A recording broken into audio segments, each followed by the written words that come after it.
Have you ever had one of those days where nothing seems to go right? So you're getting ready for work and you take a drink of your tea and it goes down your right top, so you have to go and get changed. And then you, oh, I don't know, stub your toes, you're getting changed, or you brush your teeth and some toothpaste drops down your black top. And then you rush out the door and you realise you've left your keys in the house, so you have to run back in, get the car keys, get back down to the car. Um, you struggle getting the car started, and you pull out and somebody pulls out in front of you and you just kind of go boom. Well, that's kind of called trigger stacking, where the different triggers for stress have been stacking as the morning goes on. The same thing happens with the dogs.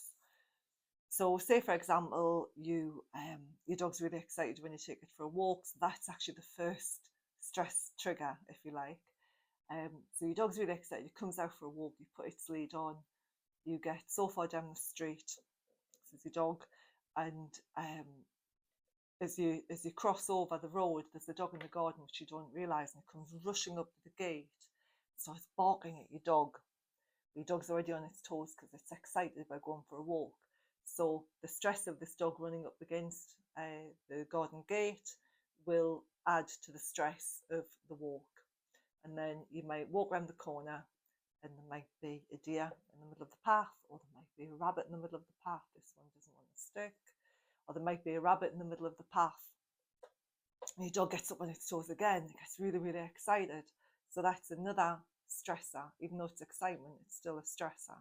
Causes the same reaction in the body. So you've now got a couple of things, a couple of stressors that are being stacked for your dog.